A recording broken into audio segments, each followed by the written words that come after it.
Apa bedanya Ahmad sama Muhammad? Nah gitu. Jadi ada Ahmad, ya. Ada Muhammad.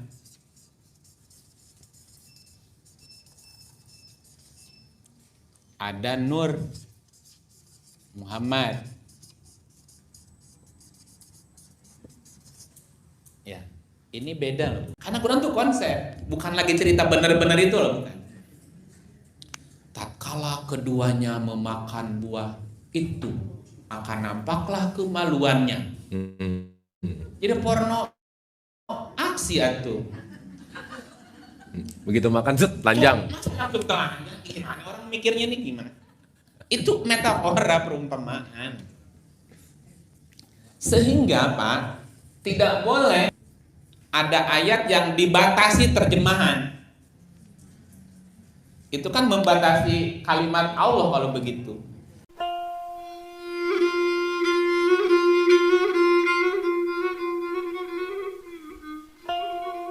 Cek. Auzubillahi minasyaitonirrajim. Bismillahirrahmanirrahim. Ayyuhal mu'minun, salamullahi alaikum warahmatullahi wabarakatuh. Ruas. Selamat pagi, salam sejahtera buat kita semuanya. Doa kita hari ini semoga kita dalam keadaan sehat, sehat jasmani, sehat rohani, dan ekonomi. Yang paling kencang ekonomi, amin. Oh, iya. Iya. Dan semoga kita berbahagia, berlimpah keberkahan. Amin. Langsung aja Kang, tanya jawab aja. Mau langsung tanya? Langsung aja. Review dulu sedikit kali Kang. Atau gini? Nah, Direview dulu tentang bagaimana proses Ahmad bin Abdullah mendapatkan Quran, yang Quran itu ternyata bukan kitab gitu Kang. oke. Jadi Bapak Ibu, di dalam Al-Quran itu nama Ahmad hanya disebut satu kali. Satu kali. Jadi nama Ahmad disebut satu kali di surat 61 ayat 6. 61 ayat 6. Surat 6. 61 ayat 6. 6. A'udzubillahi minasyaitonirrajim. Bismillahirrahmanirrahim. Dan ingatlah ketika Isa putra Maryam berkata, "Hai Bani Israel, sesungguhnya aku adalah utusan Allah kepadamu, membenarkan kitab yang turun sebelumku, yaitu Taurat, dan memberi kabar gembira dengan datangnya seorang rasul yang akan datang sesudahku, yang namanya Ahmad, dalam kurung Muhammad." Maka tatkala rasul itu datang kepada mereka dengan membawa bukti-bukti yang nyata, mereka berkata, "Ini adalah sihir yang nyata." Ini satu-satunya nama Ahmad disebut. Nah, Ahmad disebut ini oleh Isa. Isa memberi kabar kepada Bani Israel. Nanti kalau aku nggak ada, nanti ada yang nerusin aku ya, namanya Ahmad ya. Gitu. Ini satu-satunya nama yang disebut. Dan yang menyebut itu kakak kelasnya, Isa ibnu Maryam. Jadi kalau kita ditanya Nabi terakhir siapa? Ahmad bin Abdullah secara akademis ya gitu. Nama Muhammad disebut 4 kali. Ini cerita Muhammad dulu ya. Apa bedanya Ahmad sama Muhammad? Nah gitu. Jadi ada Ahmad ya. Ada Muhammad.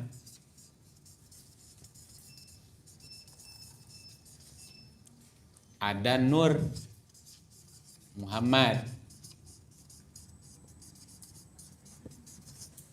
Ya, ini beda loh. Siapa Ahmad? Ya, utusan Allah setelah Isa. Isa bilang nanti akan ada rasul setelahku ya. Ahmad namanya. Jadi Ahmad lebih kepada sosoknya. Tapi Muhammad ini tidak bicara sosok, ya, tapi bicara title atau gelar. Suratnya 33:41, 40 ya. 41 zikir. Oh iya. Muhammad itu sekali-kali bukanlah bapak dari seorang laki-laki di antara kamu, tetapi dia adalah Rasulullah dan penutup nabi-nabi dan adalah Allah Maha mengetahui segala sesuatu. Muhammad itu bukan bapak laki-laki di antaramu. Berarti dia bukan seorang bapak siapapun. Berarti Muhammad tidak punya anak kan? Dia bukan bapak loh. Berarti dia bukan. Tapi kalau bicaranya Ahmad, ini manusia punya anak loh. Dia tuh punya anak laki-laki namanya Qasim. Punya anak laki-laki namanya Ibrahim. Ya, dan punya anak laki-laki namanya Abdullah. Dia punya anak laki-laki 3. Tapi dia meninggal waktu kecil. Ceritanya gitu ya. Kenapa 3-3-nya meninggal, Pak? Kenapa nggak ada penerusnya secara gen? Nggak ada penerusnya aja, Pak. Ini nggak ada penerusnya aja nih. Banyak yang ngaku-ngaku. Benar nggak? Benar. Saja gini. Ini Tuhan cerdas ya gitu. Tuhan, kenapa mati semua? Kalau ada yang hidup nih, bisa disembah tuh. Sekarang aja banyak orang yang ngaku-ngaku aja disembah. Bu ya? Itu hikmah. Biar nanti nggak ada yang ngaku-ngaku keturunan Ahmad. Aku nih cucu kesekian Rasulullah, cucu dari Hong Kong. Udah putus. Oh, kalau Kang Iip dari Hong Kong cocok sih. Oh iya. Ya gitu kan? Cucu dari Beijing. Ya. Ayatnya udah bilang gitu, Muhammad bukan laki-laki di antaramu ya. Jangan sampai nanti ini ada yang ngaku-ngaku cucu Nabi, cucu Ahmad nih. Karena Muhammad nggak disebut punya anak lah gitu. Kalaupun ngaku cucu Ahmad udah nggak ada juga saat itu ya. Oke. 2. Muhammad itu bukan bapak. Berarti bukan ini kan? Bukan. Karena Ahmad punya anak laki-laki. Satu itu. Tetapi dia adalah Rasul Allah. Sebagaimana tadi Isa bilang akan datang Rasul sesudahku, namanya Ahmad ya. Tapi ini pun Rasulullah juga nih. Muhammad adalah Rasul. Ketika Tuhan nyebut Rasulnya tunggal, itu berbeda dengan ketika nyebut Rasulnya jamak. Ya, apa bedanya kalau Rasulnya tunggal? Nah, lihat di surat 15. Ini di sini berarti tunggal. Di sini tunggal ya. Ya. Rasul itu di sini tunggal. Kalau Rusul itu jamak berarti rasul-rasul ya. Rasul-rasul. Ya. 15 ayatnya apa 15? Al-Maidah ayatnya 15 balik. 5:15. Iya. Ahli kitab. Ya. Hai ahli kitab, sesungguhnya telah datang kepadamu Rasul kami. Rasul nih. Menjelaskan kepadamu banyak dari isi Alkitab yang kamu sembunyikan dan banyak pula yang dibiarkannya. Sesungguhnya telah datang kepadamu cahaya dari Allah dan kitab yang menerangkan. Jadi Rasul itu nur atau kitab yang menerangkan. Jadi Rasul itu nur, kitab yang menerangkan atau juga risalah. Gitu ya. Jadi kalau disebutnya Muhammad adalah Rasul adalah risalah. Sosok bukan? Bukan. Sistem. Dia adalah kitab, dia adalah cahaya. Oke. Nah itulah yang kemudian menjadi nur. Oke. Muhammad. Nur itu kan cahaya. Tapi si kitab ini kan mesti ada wadah. Cahayanya harus ada wadahnya. Ada wadahnya kan? Ada receivernya yang nerima ya. Betul. Oke. Nah, jadi siapapun nih kalau begitu, siapapun bisa jadi wadah ini enggak? Nah, gitu. Ini udah selesai. tapi nurnya masih ada. Makanya Muhammad bukan bapak laki-laki. Karena dia bukan sosok orang. Muhammad adalah risalah. Dan penutup Nabi, khotam. Itu kan? Ibu tahu khotam apa? Khotam. Ini khotam nih, cincin tuh hatam. Ini khotam. Sapu lidi supaya tidak bercerai-berai pakai apa? Ring. Namanya simpai. Kalau dalam bahasa Sunda namanya simpai. Simpai itu khotam. Simpai itu apa? Ikat pengikat. Oh, pengikat. Kan ada lagunya tuh.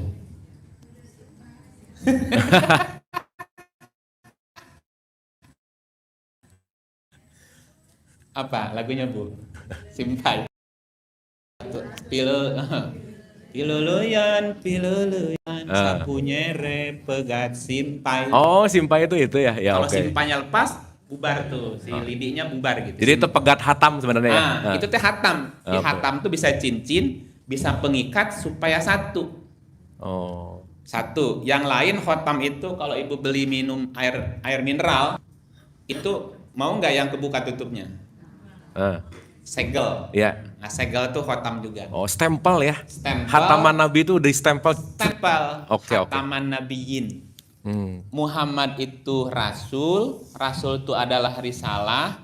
Risalah ini adalah stempel berita. Oke. Jadi setiap berita itu harus pakai stempel. Kalau Kang Abu bikin tesis atau disertasi, setiap kalimat, ungkapan, argumen mesti ada apa? Sitasi. Ya, sitasinya. Iya. Referensinya. Iya, oke. Gitu. Khotam tuh gitu. Ini stempelnya. Jadi bukan udahan gitu ya? Bukan selesai gitu ya? Bukan selesai, itu tamat. Oh. Nah, terus kalau menghatamkan Quran? Menghatamkan Quran itu seperti gini. Jadi ada 6.236 ayat. Ini boleh nggak bercerai-berai? Nggak boleh. Harus dia kasih apa? Oh, pengikat. Gitu. Mengikat utuh dalam satu kesatuan gitu. Iya, baca Quran sampai khatam. Kalau ada 6.236 ayat, ini mesti diikat semuanya. Nggak boleh cerai satu. Gitu kan? Lepas aja hatamnya, berantakan tuh. Oke. Ayat satu dengan ayat lain bentrok. Tidak diikat dalam satu ikatan. Jadi baca Quran sampai khatam, yang telah kita baca mesti diikat. Ikat terus. Jadi kumpul banyak kan? Satu lidi perlu nggak diikat? Satu lidi nggak perlu diikat lah. 10 nggak dipegang juga masih bisa. Tapi kalau udah 100, harus dibikin hatamnya nih. Nah, kita hatamnya berapa ayat? Ya. Dari 6236 berapa yang sudah hatam diikat sama kita? Ya, paling trikul-trikul mah oke lah ya. Fatihah hafal, Fatihah. Fatihah hafal. Anas kulhu hafal, Al-Falaq hafal, Anas. Udah kan? Tapi baru apal. Iya, pembuka udah hafal, penutup udah hafal. Tengah-tengahnya? Enggak. Iya, yang penting buka tutup beres, Kang. Pembuka, penutup. Nah, baca abstrak, baca kesimpulan, beres. Langsung. Abstraknya dibaca, kesimpulannya isinya belum diikat tuh. Itu hatam tuh gitu. Hatam tuh diikat. Apa yang sudah kita baca diikat. Oke. Yang kita baca ikat. Gitu namanya, bacanya harus hatam. Jangan buyar gitu. Oke. Itu secara istilah ya. Jadi Ahmad itu memang ada sosoknya. Akan ada loh utusan setelahku nanti Ahmad namanya ya. Di surat 3340 disebutnya Muhammad kan. Muhammad itu bukan bapak. Oh, bukan ini berarti. Beda lagi. Tapi Ahmad bin Abdullah dapat ini enggak? Dapat juga. Gitu. Muhammad itu bukan bapak, tapi dia adalah rasul. Rasul adalah nur, nur adalah kitab yang menerangkan, adalah risalah. Nah, risalah inilah sebagai khotam, stempel, sebagai pengikat setiap berita, khotaman Nabi. Cap setiap berita harus bisa dipertanggungjawabkan. Dasarnya apa? Argumentasinya apa? Ayatnya ada nggak gitu? Dari sekian ayat yang ini yang tertulis ya, belum ada yang tertulis nih. Satu. Nah, pertanyaan berikut, Ahmad bin Abdullah ya, dapat nur, dapat kitab, dapat risalah. Ini gimana ceritanya? Gimana caranya? Gimana caranya? Berarti kalau kita tahu Ahmad gimana dapat nur dan kita nyontoh caranya Ahmad dapat nur, otomatis kita bisa dapat dong. Ya iyalah. Oke. Dan kita bisa dapat ininya nih nanti. Oke. Dapat ininya nih. Makanya Muhammad itu nggak mati. Yang mati kan Ahmadnya. Ya, kalau lampu di rumah mati, Bu, mati. Beli aja bohlam yang baru, nyala lagi tuh. Ya. Ahmadnya kan meninggal nih, mati kan? Ininya mati nggak? Nyari wadah nggak? Nyari wadah. Nyari wadah baru.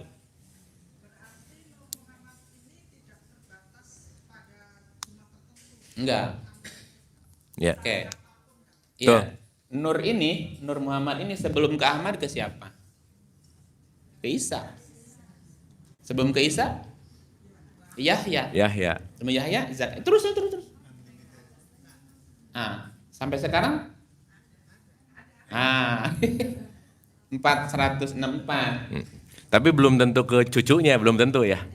Kan udah nggak ada. Yang jelas nggak mungkin kepada orang yang ngaku-ngaku cucunya. Oh, nggak mungkin ya. Oke. Kan dengan ngaku aja dia sudah melanggar ayat. Oke. Ya. Sebentar. Pakai ini, Pak.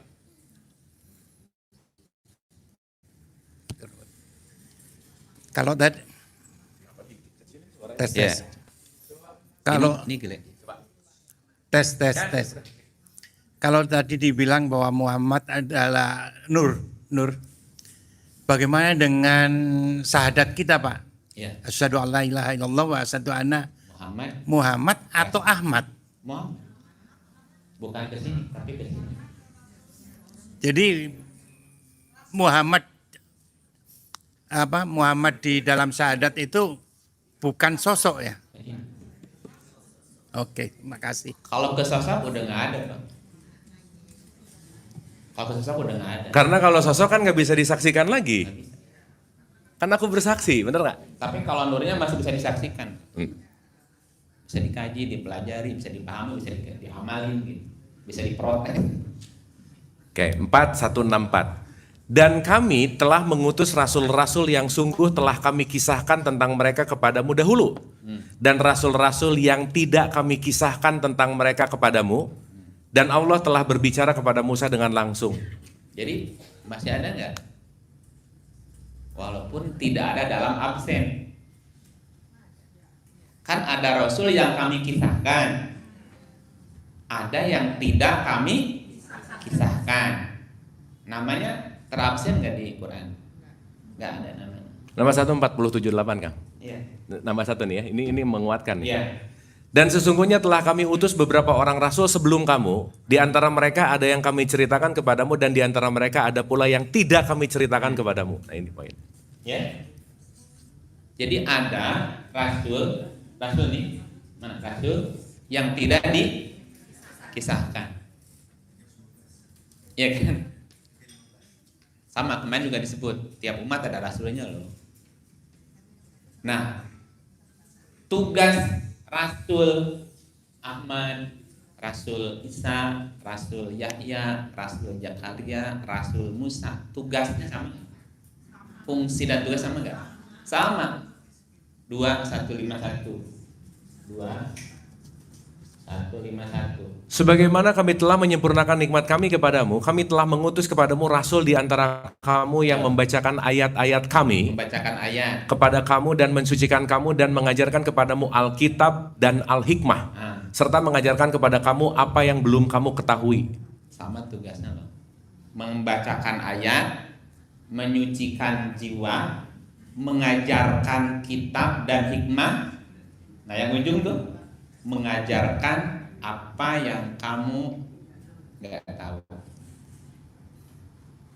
Ya, ada nggak ilmu yang belum diajarkan, belum diketahui pada masa Ahmad hidup? Ada. Banyak. Banyak. Ahmad nggak tahu fisika? Nggak tahu TikTok nggak? TikTok. Belum live, belum pernah live. Belum live dia, makanya gambarnya nggak ada. Hmm. Nggak ada live-nya, nggak ada. Ini kan teknologi baru. Pada masa Ahmad hidup belum ada teknologi ini. Tapi sekarang ditemukan terus gitu. Dan itu tugas Rasul, mengajarkan apa yang kamu nggak tahu. Oh iya, ini kok baru dapat ilmu ini? Ya kan tugas dia begitu. Saya tahu lagi, ada lagi ilmu baru, ada lagi. Ternyata di atas langit ada langit. Sebanyak-banyaknya yang kita tahu, Lebih banyak yang kita nggak tahu. yang kita tahu. Aku tahu, kalau aku tahu setetes air dari samudra. Aku tahu kalau aku tidak tahu satu samudra. Aku tidak tahu kalau aku tidak tahu masih ada lagi 7 samudra. Betul. Jadi sebanyak-banyaknya yang kita tahu masih banyak yang kita nggak tahu. Bahkan kita tidak tahu kalau kita nggak tahu, itu lebih banyak lagi. Ya, kayak gitulah. Tapi yang paling banyak adalah yang sok tahu. Nah, sok tahu sih banyak sebenarnya. Sok tahu. Jadi tugas sama ya, membacakan ayat, menyucikan jiwa, mengajarkan kitab, dan mengajarkan apa yang kamu nggak tahu. Itu dari dulu ya, semuanya itu juga sama. Sampai nanti juga tugasnya ini. Yang terakhir ini nih, mengajarkan apa yang kamu nggak tahu. Mungkin apa yang dulu diajarkan sekarang diajarkan. Ketika ada pertanyaan yang hari ini belum terjawab ya Pak ya, ya mungkin bukan waktunya sekarang dijawab, besok bisa dijawab tuh pertanyaan. Kenapa tidak ada pertanyaan yang tidak ada jawaban? Bahkan sebelum pertanyaan muncul, jawaban itu sudah ada. Tinggal nunggu siapa yang nanya. Gitu ya? Oke, sampai sini. Oke, mungkin karena secara dogma dan doktrin tuh kita udah tahu banget bahwa Rasul tuh zaman dulu udahan selesai, sekarang nggak ada urusan lagi gitu kali ya Kang. Ya. Oke, tadi ada, mangga Ibu. Terima kasih Kang. Kang Iip dengan surat 2151 itu sebenarnya kan terbuka sangat luas ilmu pengetahuan yang terkait dengan ketuhanan ini, Iya. yang bisa kita pelajari. Saya terus terang saya itu ikut berbagai dan membaca berbagai buku yang itu tujuan saya mencari ilmu, karena saya terus terang agak-agak ragu dan takut karena label saya ini kan Islam dan saya harus kembali ke situ gitu dan terikat di situ. Sementara saya itu merasa kurang pas, kurang presisi bagi saya. Makanya saya mencari buku-buku lain, referensi lain yang saya baca, dan ternyata dengan bahasa selain Al-Qur'an itu lebih, menurut saya lebih kena gitu ke saya untuk meningkatkan kesadaran, untuk bagaimana kita bisa kembali tadi pulang itu dengan bahasa yang lain itu lebih bisa dimengerti dan lebih mudah dipahami. Nah, dengan materi hari ini berarti sebenarnya ya bebas-bebas saja istilahnya kita belajar ya Kang ya.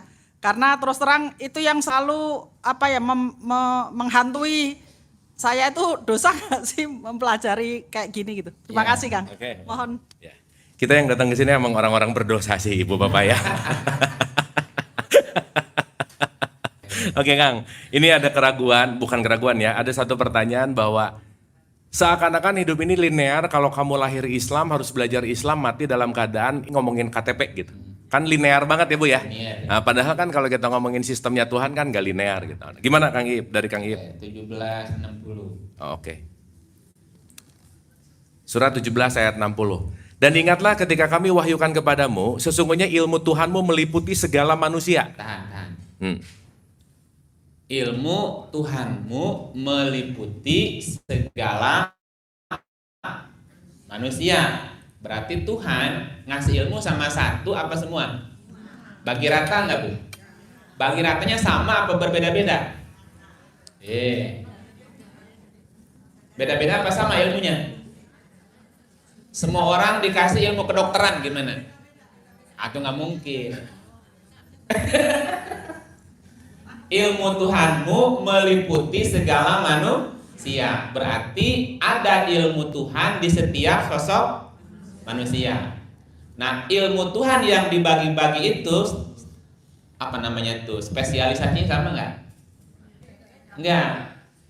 Ini ahli ekonomi, ini ahli fisika, ini ahli kimia, ini ahli keuangan, ini kan beda-beda. Kenapa harus begitu? Ya kan supaya terjadi interaksi. Ya. Halo? Jadi boleh nggak belajar kepada manusia lain? Boleh atuh. Yang nggak boleh belajar pertanian sama arsitek. Yang nggak nyambung juga. Benar. Pada ahlinya. Oke, satu itu Bu. Yang kedua suratnya. Ya, yang paling jangan belajar agama sama pesulap sih. Itu paling jangan. Tapi bisa aja agama disulap.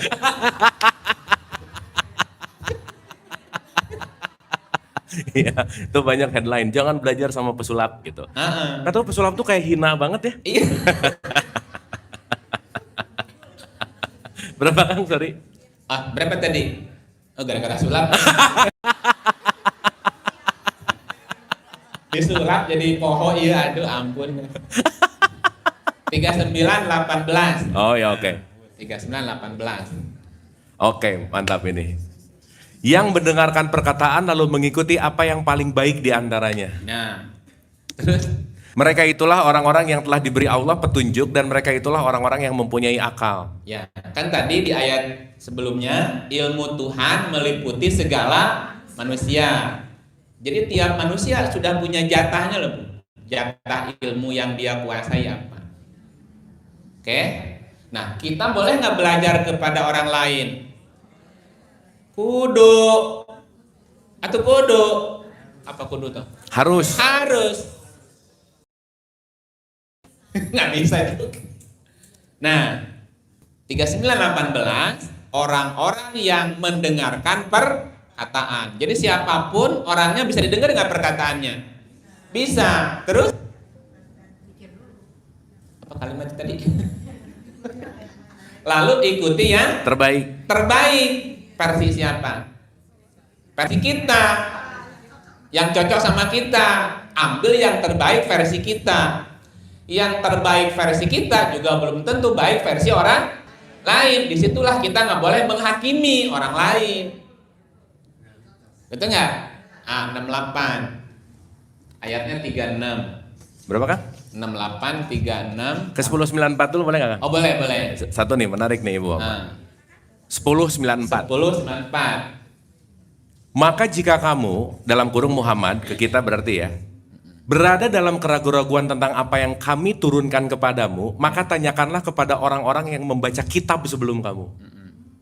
Suruh belajar nggak? Waktu zamannya Ahmad ada, konteks tasawuf Islam udah ada belum? Berarti dia belajar kemana? Ke yang lain dong. Ya, belajar ke yang sebelumnya lah. Nah, sebelum. Nah, nanti kita nyambung dari sini. Nah, ke berapa? Jawab pertanyaan Bapak nanti.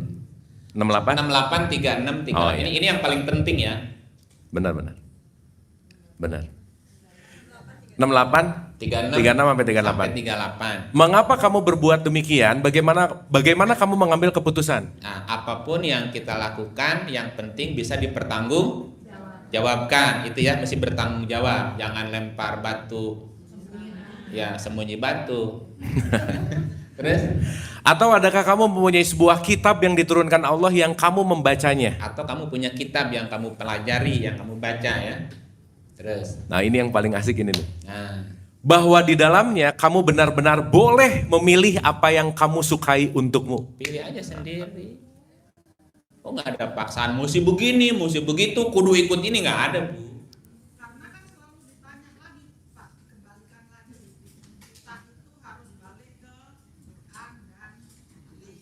Iya.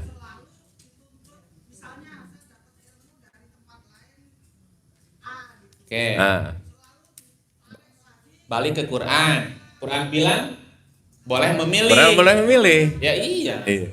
Quran bilang kamu boleh milih kok, yang kamu suka yang mana. Kok kamu pilih-pilih begitu? Lah kan Qurannya bilang boleh milih. Gitu nggak? Jadi Quran mempersempit langkah nggak? Enggak. Oh, silakan. Nah, cuman kan kembali ke Quran, bayangan itu jadi sempit kan? Lah Quran bilang kamu boleh milih loh, bebas lagi. Kakang belok ke 154. Oh. Ini menarik nih Bapak nih. 150. Sesungguhnya orang-orang yang kafir kepada Allah dan rasul-rasulnya dan bermaksud memperbedakan antara keimanan kepada Allah dan rasul-rasulnya dengan mengatakan, kami beriman kepada yang sebagian dan kami kafir terhadap yang sebagian yang lain. Serta bermaksud dengan perkataan itu mengambil jalan tengah di antara yang demikian iman atau kafir. Mereka orang-orang kafir sebenar-benarnya. Kami telah menyediakan untuk orang-orang kafir itu siksaan yang menghinakan. Jadi boleh nggak mengkafirkan orang lain? Kafir lu gitu. Maaf ya ibu bapak ya, ada utusan Tuhan yang namanya Gautama. Bisa jadi utusan Tuhan nggak kira-kira? Percaya sama A tapi menolak Gautama, bisa begitu nggak kira-kira? Karena beda label, bisa gitu nggak kira-kira? Nah gitu, itu yang terjadi. Iya, 3 orang mengambil susu, memerah susu dari sapi yang sama. Orang pertama, susu tadi diolah, dikasih label bendera. Orang yang kedua, diolah susu menjadi apa? Jadi Indomilk. Satu jadi Denko. Terus masing-masing susu mengklaim gua paling susu. Gimana? Gua paling sapi kali kan? Gua paling sapi. Ya kan sudah saling menghina sesama susu. Tapi kalau Kang Iip ngomong susu rada beda ya mikirnya. Enggak, jadi gimana gitu mikirnya. Nah, Bapak Ibu yang repot nih, yang repot. Susunya kadaluarsa sih ya. Itu susu tepung itu. Ya, ini yang repot tuh. Ini tepung dikasih gula. Ya, kasih air diaduk-aduk dibilang susu. Nah, sekarang tuh begitu. Ya, coba 23:52. 23 ayat 52. Nih, ini menarik sih. Sesungguhnya 23 ayat 52. 52. Ya. Sesungguhnya agama tauhid ini adalah agama kamu semua. Agama yang satu dan aku adalah Tuhanmu. Maka bertakwalah kepadaku. Kamu adalah satu ya. Satu umat, satu agama, satu Tuhan, satu sumber loh. Oke. Ibarat tadi sapi, ya sapi perah kan, sama-sama satu sapi nih. 3 orang yang ngambil, kasih merek nih, merek A, merek B, merek C. Udah dikasih tambahan kan? Oke, terusin ayat 53. Kemudian mereka pengikut-pengikut Rasul itu menjadikan agama mereka terpecah belah menjadi beberapa pecahan. Nah, jadi susu A, susu B, susu C. Oke? Ini kan label ya. Terus berikut. Tiap-tiap golongan merasa bangga dengan apa yang ada pada sisi mereka. Betul nggak? Oke. Satu lagi. Maka biarkanlah mereka dalam kesesatannya sampai suatu waktu. Siapa yang sesat? Yang merasa susunya lebih baik dari orang lain. Yang merasa susunya terbaik. Yang lain dibully. Bener nggak? Sesat tuh. Gitu. Merasa lebih baik aja kita udah sama. Kita sama-sama susu. Udah bercanda.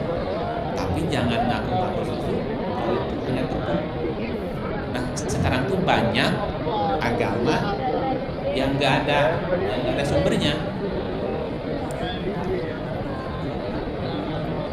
Ya? Duh, mau ngejawabnya nggak enak, Bu.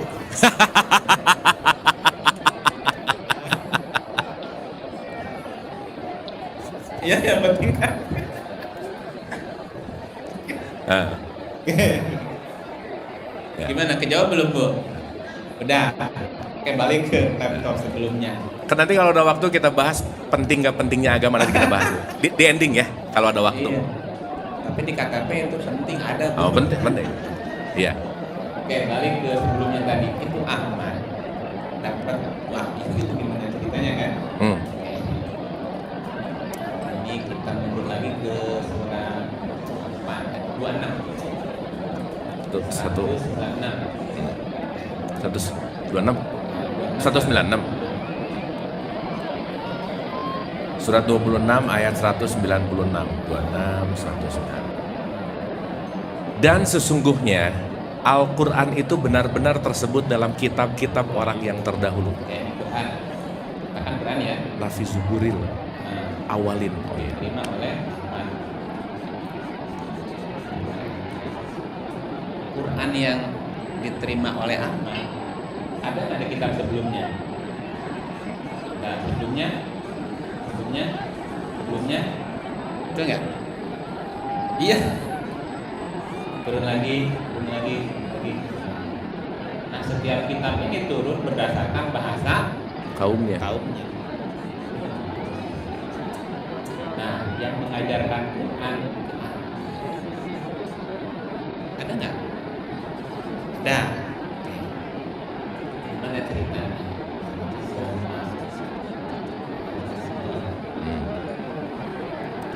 Ahmad ikut webinar Ya. Bilangnya di pasar. di pasar. Dan mereka berkata, mengapa Rasul itu memakan makanan dan berjalan di pasar-pasar? Mengapa tidak diturunkan kepadanya seorang malaikat agar malaikat itu memberikan peringatan bersama-sama dengan dia? Ini Rasul ini jalan di pasar. Kenapa mesti di pasar?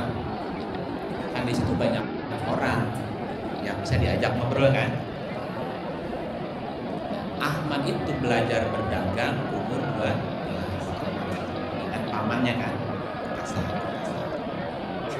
12 udah jadi rasul. Belum. 25 belum. Ahmad itu berdagang 12 sampai 25. Ya. Itu waktu ada rasul ke pasar, Ahmad udah jadi rasul. Belum. Kan pinjam kan 40. Belum sholat berarti? Belum. Oh ya, oke. Iya, oke. Sholat tapi versi Joro. Oh iya. Versi Joro Aster, versi yang sebelumnya. Oke. Nah, kalau kalimatnya mengapa Rasul itu berjalan di pasar? Tugas Rasul apa tadi? Membacakan ayat, menyucikan jiwa, mengajarkan kita, mengajarkan yang kamu tidak Ketahui. tahu. Jadi dia di pasar selain dagang, apa itu si Rasul itu? Ya tadi sambil ngobrol gitu. Tapi dasarnya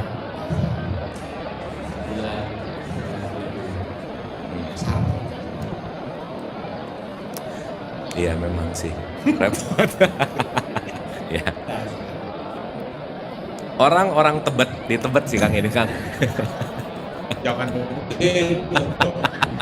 Oh beda ya. Oh ya, rada naik dikit Jaksel ada ya.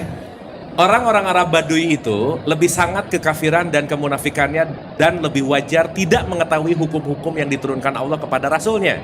Dan Allah maha mengetahui lagi maha bijaksana. Itu sifat karakter Arab asli. Karakter orang Arab aslinya ya. Orang-orang Arab itu kan ayatnya jangan saya ini ayat gitu loh. Orang-orang Arab itu asli Badui namanya.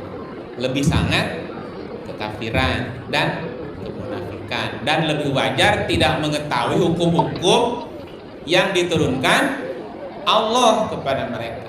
Allah juga maklum ya. Ya, maaf. Udahlah gitu. Juga itu ya. Oke. Nah, ketika datang para rasul ini, rasul kan bahasa Arab. Rasul itu kan istilah Arab ya, istilah dalam bahasa Arab. Bahasa lainnya apa? Misionaris. Bahasa nusantaranya resi. Resi itu kan orang suci membawa risalah sampai ke Arab. Mereka nyebutnya rasul. Mengapa rasul itu berjalan di pasar, memakan makanan yang kita makan gitu? Ini ceramahnya dari sini, ya gitu. Jadi bangsa Arab itu nolak kehadiran mereka. Pasar itu tempat orang bisnis, bukan tempat bicara spiritual. Ditolak sama Arab. Bukan di sini gitu tempatnya ya. Iya, oke. Tapi mereka kan nggak putus asa. Ketemu orang, ketemu satu sosok. Beda. Gitu loh. Siapa yang beda? Ya tadi Mas Ahmad itu tadi. Mas Ahmad beda dengan yang lain bu. Ini orangnya lembut, sopan gitu. Ini bukan karakter Arab asli loh. Kurang Arab Baduy gitu ya. Bukan karakter Arab Baduy. Itu kan penduduk Arab aslinya. Ini sifatnya berbeda dari orang-orang yang ada di sini. Ya kan? Ya. Terus fokus nggak ketika ketemu Ahmad? Kayak dia respon. Nah, disitu terjadi pembelajaran. Gitu kan? Balik ke 26 197. 196 tadi udah ya. Ya. Dan apakah tidak cukup menjadi bukti bahwa bagi mereka bahwa para ulama Bani Israel mengetahuinya?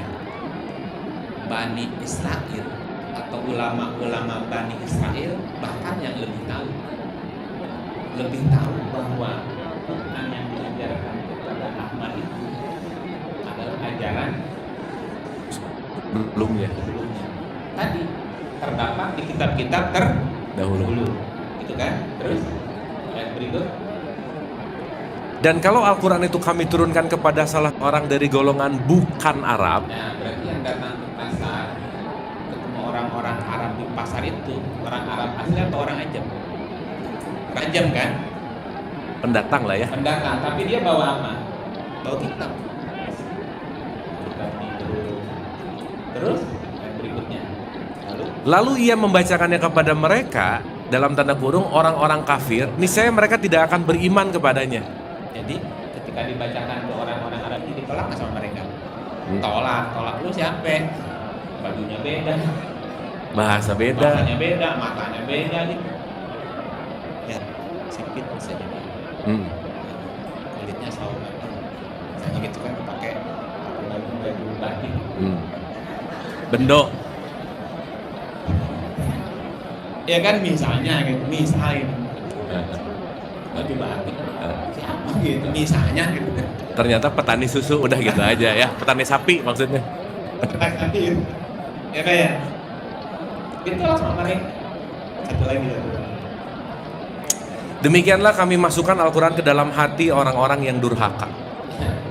Jadi tolakan yang nerima sekarang ini gitu kan. Ke 11 sekarang Terus dua. dulu. Dan sesungguhnya kami mengetahui bahwa mereka berkata sesungguhnya Al-Quran itu diajarkan oleh seorang manusia kepadanya.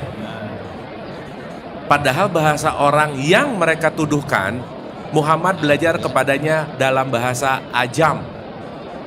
Sedang Al-Quran adalah dalam bahasa Arab yang terang. Oke. Kan gitu. Quran diajarkan oleh seorang yang jadi ngajarinnya si Ajam. Ajam itu orang asing. penduduk selatan, bukan penduduk setempat di situ. Bahasa orang ini bahasa ajam juga. Oh, Quran bahasa apa? Arabian. Quran itu Arabian. Arabian itu artinya logik, bahasa yang logik. Karena suku bahasa Arab pada saat itu bukan kayak sekarang kan? Bukan. Tuh. 12 ayat 2. Surat 12 ayat 2. Sesungguhnya kami menurunkannya berupa Al-Quran dengan berbahasa Arab agar kamu memahaminya. Jadi, Inna anzalnahu Qur'anan Arabian. Arabian itu agar kamu paham, agar kamu ngerti. La'alakum ta'qilun. Ta'qil itu kan agar kamu berakal, agar kamu menggunakan akal. Berarti Arabian itu logik, masuk akal. Soalnya kalau ini kita baca di kita di sekarang di sini rada nggak masuk akal ya. Quran dalam bahasa Arab supaya saya paham. Enggak paham bahasa Arab. Oke, nice. Jadi Arabian itu masuk akal artinya, logik. Halo? Apa ya? Ini saya ngomong, ibu bisa pahami nggak? Arabian bukan? Kalau ibu ngerti, berarti saya bicara bahasa Arabian. Iya. Berarti jadi ajam gitu. Ya. Jadi Arabian itu bisa dipahami, bahasa yang bisa dipahami, bisa diterima oleh akal. Kalau ibu ngerti apa yang saya sampaikan, berarti saya menggunakan bahasa Arabian. Arabian itu logik, masuk akal. Intinya bukan bahasa Arab gitu ya. Bukan bahasa logat Arab itu. Ya, mengerti Ibu. Assalamualaikum warahmatullahi wabarakatuh. Kang Iip Syarif Hidayatullah jawab. Karena harus menjawab dengan jujur. Kang Iip itu masuk golongan Rasul apa golongan Nabi, harus jujur karena sudah ngajarin 4 itu. Alkitab Udah. Jadi kan udah janji itu 250 tahun. Makanya saya ingin dengar Kang Iip masuk golongan Rasul apa golongan Nabi. Jawab loh. Nggak boleh bohong. Di Rumah Putih jadi saksi. Bu, RT aja bukan. Ini warga Arabian pengen ngerti yang sebenarnya. Ya RT aja bukan, Bu, apalagi Rasul, apalagi Nabi. Tapi ngajarin 4-4-nya sudah cocok tuh. 4-4-nya sudah ada. Nah, ayo. Oke. Nggak boleh bohong. Iya. Kan tadi ada Rasul yang disebut, diceritakan. Ada Rasul yang tidak diceritakan. Karena nggak disebut nggak boleh ngaku. Ibu cari di Quran 6236 nggak ada nama ini, nggak disebut. Nggak gini, belum terregistrasi Bu. Nah udah gitu paling gampang. Iya. Nggak. Ya.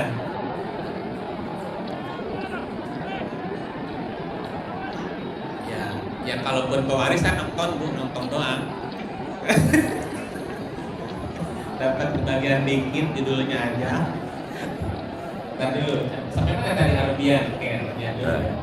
Jadi Arabian itu logik. Nah, jadi jawabannya masih ngambang Bu. Tenang. Ragu-ragu. Sudah 7, kita 2. Kita menjelaskan Arabian dulu. Ya, bentar. Ya. Dan sesungguhnya kami telah mendatangkan sebuah kitab kepada mereka yang kami telah menjelaskannya atas dasar pengetahuan kami, menjadi petunjuk dan rahmat bagi orang-orang yang beriman. Jadi Arabian itu ilmiah, bukan mistik, bukan klinik, bukan magic, bukan pokoknya, bukan katanya. Ilmiah itu ya logik dan ilmiah gitu, bisa diterangkan dengan ilmu pengetahuan. Ya, kalau ngambang klinik itu bukan Arabian. Ala ilmi itu bisa diterangkan berdasarkan ilmu ya. Ilmu pengetahuan bisa dijadikan sebagai referensi penjelasannya. Oke, Satu lagi aja ya. Banyak ada 7.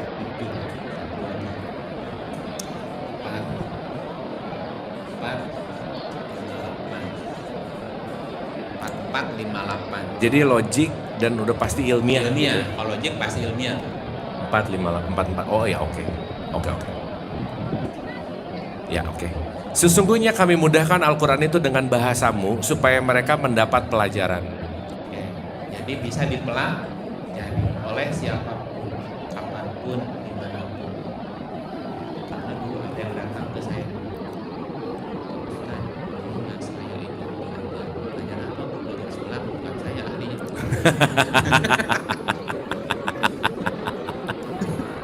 Belajar apa? Belajar Islam. Emang itu Islam? Bukan. Boleh, saya bilang. Kalau belajar Islam, mesti langsung belajar ke sumbernya. Quran. Boleh saya baca Quran? Boleh. Emang kenapa? Ada ustaz yang bilang nggak boleh baca Quran. Loh, kok nggak boleh? Karena katanya saya kafir. Karena kafir nggak boleh baca. Pegang nggak boleh juga katanya. Terus gimana belajar? Ini aneh-aneh aja nih orang gitu. Di sini nggak ada yang nggak boleh. Boleh semuanya. Saya buka baju aja susah. Gitu, kayak gitu. Belajar. Nggak masalah. Karena Quran itu buat siapa saja kan. Oke. Jadi kami mudahkan Quran untuk pelajaran. Kami mudahkan Quran dengan bahasamu agar kamu dapat pelajaran. Jadi Arabian itu mesti dengan bahasa yang bisa dipahami, mudah. Kami mudahkan dengan bahasamu agar dapat pelajarannya. Itu Arabian namanya. Jadi si Ajang tadi ngajarin Quran yang dari sudah ada di kitab-kitab sebelumnya. Waktu diajarin ke Ahmad pakai bahasa ini, bahasanya logik, masuk akal nih buat Ahmad nih. Terus ilmiah dan bahasanya bisa diterima, bisa ada komunikasi gitu. Jadi dia juga paham juga ya. Jadi ya. Ya, sebentar.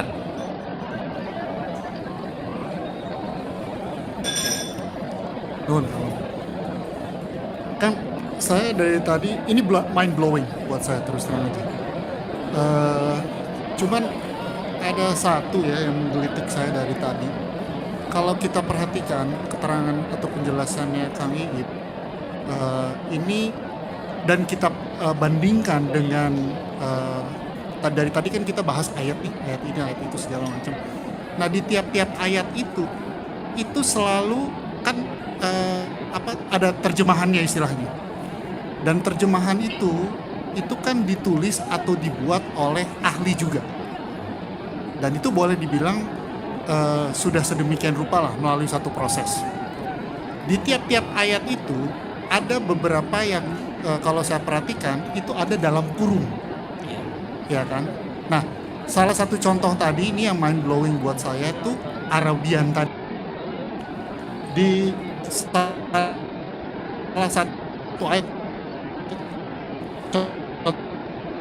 dalam kurungnya menjadikan Arab, padahal ininya Kang Iip tadi Arabian, dan ini kan menggambarkan kalau saya mau bilang, kalau boleh dipakai istilah beda tafsir, perbedaan tafsir. Kang Iip menafsirkan Arabian itu adalah logik atau bisa diterima, sementara yang menerjemahkan Quran itu Arab, bahasa Arab, ya kan? Tapi kembali ke ayat yang sebelumnya tadi yang dibahas, di mana kita juga boleh memilih mana yang kita suka, ya kan? Nah itu juga merupakan, itu ada ayatnya juga dan ada terjemahan dan tafsirannya juga dalam kurungnya gitu. Saya melihat akhirnya ya seperti yang pernah didiskusikan tadi, ini suatu pembelajaran buat kita yang mana akhirnya dogma doktrin itu memang kita bisa mind blowing sekarang karena dari kecil atau dogma doktrinnya itu sedemikian rupa tuh seperti apa yang kita alami dari kecil. Sementara sekarang ini kan semacam kayak ada sudut pandang berbeda. Sehingga itu menjadi mind blowing. Dengan perjalanan hidup atau dengan pengalaman hidup selama ini, itu ternyata kita saya terutama dalam hal ini terus terang, lebih cocok dengan tafsiran yang disampaikan oleh Kang Ip ini sekarang hari ini. Ini kan mind blowing jadinya. Dan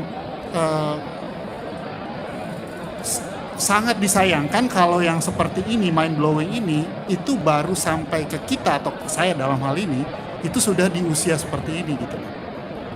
Kembali lagi seperti saya pernah tanyakan kepada Kang Abdul dalam pertemuan terdahulu, bagaimana ini supaya bisa ditularkan kepada generasi yang lebih muda, sehingga akhirnya bisa lebih banyak gitu yang mind blowingnya. Itu aja sih Kang. Terima kasih. Wah, keren nih pertanyaannya. Terima kasih. Kita tepuk tangan dong buat semua penanya-penanya. Terima kasih. Ya, oke. Bagus nih Kang. 3127 ya. Surat 31 ayat 27. Auzubillahi minasyaitonirrajim. Bismillahirrahmanirrahim. Dan seandainya pohon-pohon di bumi menjadi pena dan laut menjadi tinta, ditambahkan kepadanya 7 laut lagi sesudah keringnya, niscaya tidak akan habis-habisnya dituliskan kalimat Allah. Sesungguhnya Allah Maha Perkasa lagi Maha Bijaksana. Kalimat Allah tidak akan habis ditulis 8 laut sebagai tinta. Oke? Bayangin Pak, 8 laut nggak cukup dipakai menulis kalimat Allah. Untuk menulis, mencatat 6.236 ayat, berapa butuh banyak tinta? Satu flash aja segini aja cukup, hanya berapa lembar. Terus yang 6.236 ini apa?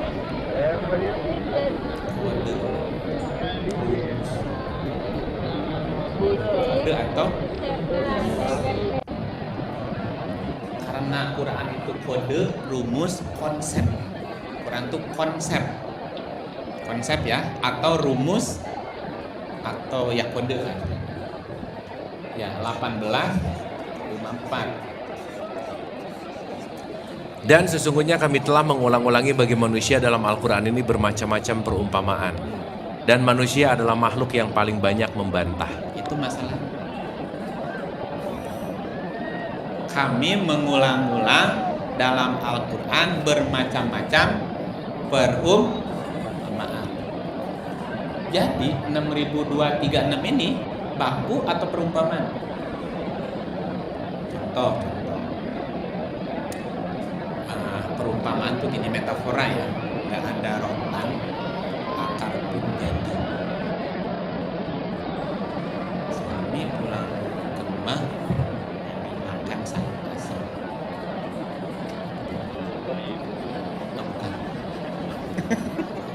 Kalau jam segini udah dikeluarin, mulai gelisah kan? Oh gitu. Udah mulai nggak konsen. Bisa gitu, ini contoh.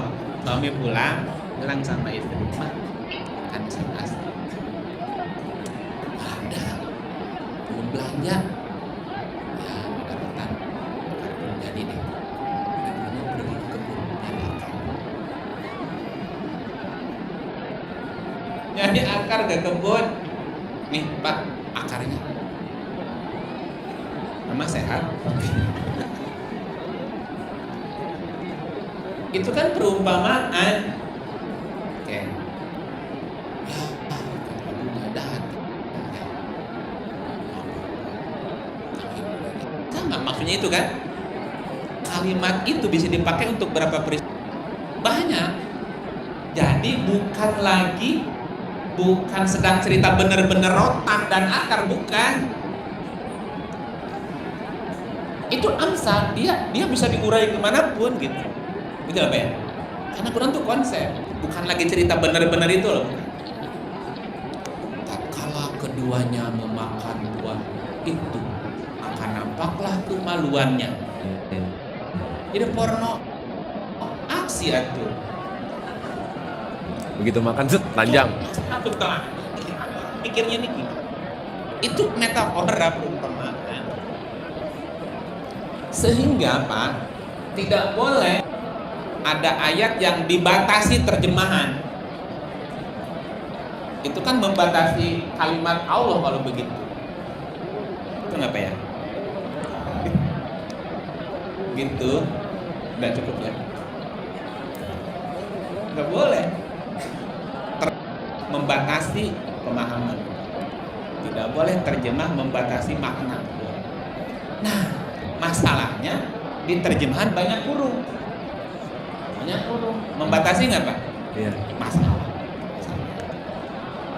Benar nggak? Satu sisi dia ingin berbaik hati, mempermudah orang yang nggak ngerti bahasa Arab. Sisi lain membatasi makna. Ini contoh ya, contoh surat 80.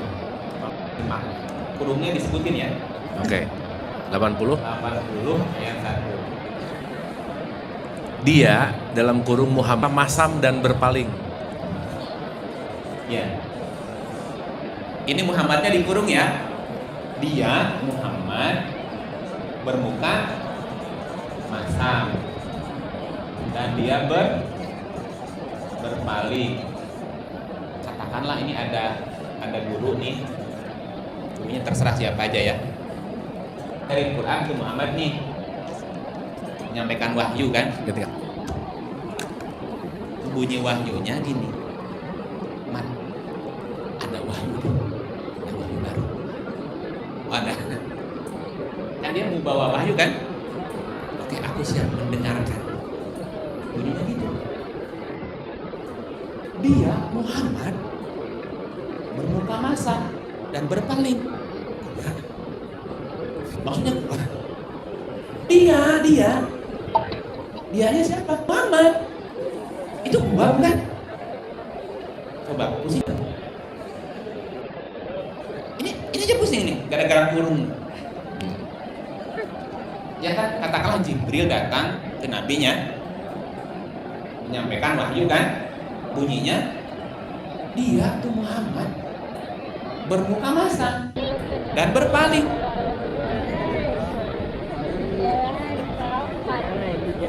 Kalau kurungnya itu bener gitu.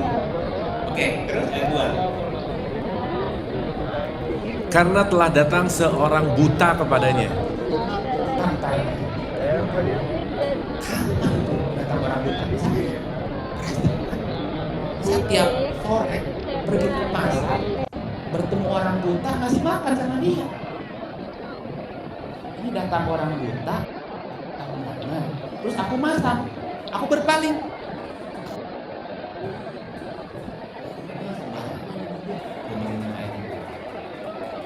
Ini gara-gara ada kurung loh. Dia bermuka masam dan berpaling karena datang orang buta. Ini bukan karakter Muhammad, bukan. Ini bukan sifat Muhammad, ini bukan. Kalau kita lihat ke 68 ayat 4. Dan sesungguhnya kamu benar-benar berbudi pekerti yang agung. Lu tuh gimana sih? Katanya gua berbudi pekerti, tapi muka masam, gak connect. Ya, satu ayat yang memuji dengan satu ayat yang mencela, ini kontra. Gara-gara kurung, jadi kacau tuh sedunia.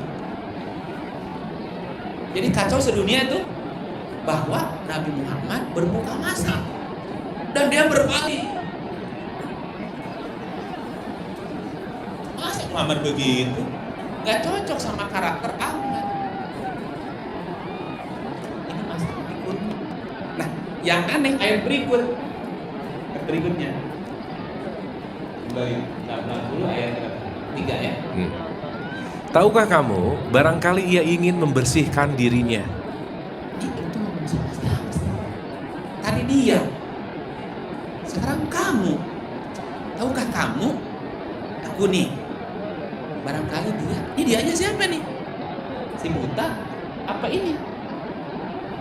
Kusut.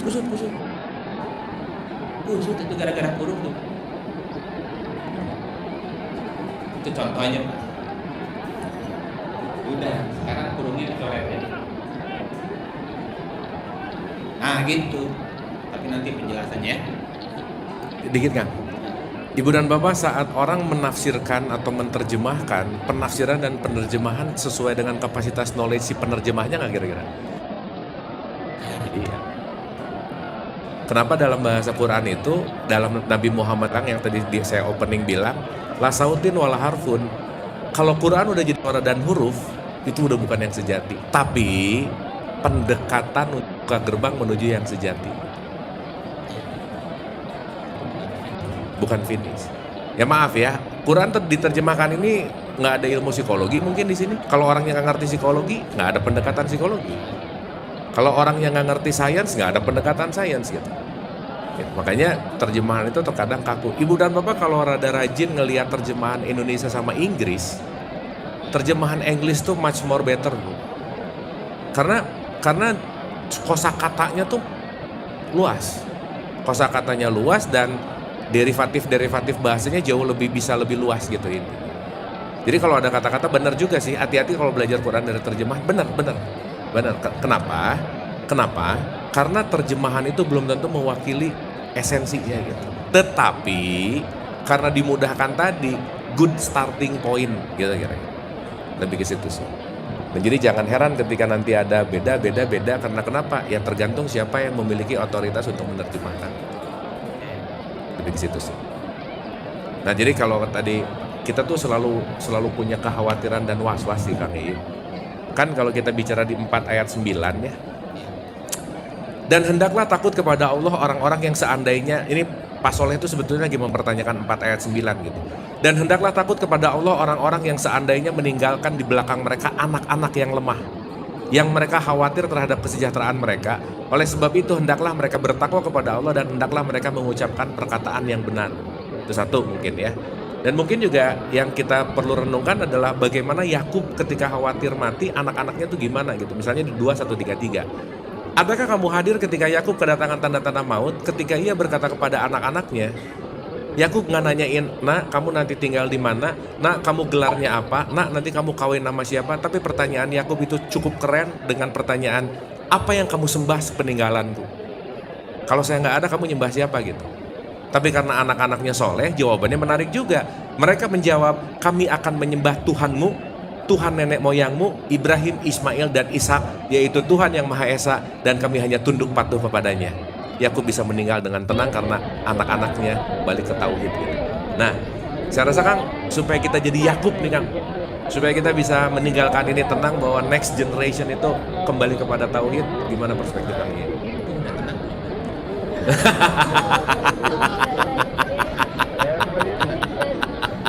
Belum dapat jawaban. Oh, jawabannya belum ya. Ini nabi atau rasul gitu ya. Nah, nanti biar pulangnya dengan tenang ya. Ibu, dua-dua. Nah, ya.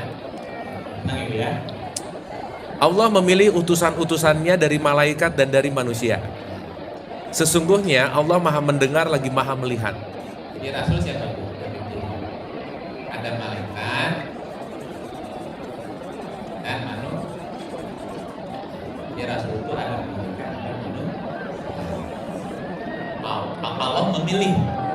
Allahu yastofi. Allah memilih Rasul. Rasul itu banyak. Rasul ya. Dari malaikat dan dari manusia. Ada syarat dan ketentuan nggak kenapa dipilih? Oke. Apa syarat dan ketentuan dipilih? Jadi Rasul. 100. Dan tiadalah kami mengutus kamu melainkan untuk menjadi rahmat bagi semesta alam. Oke. Itu syarat umum.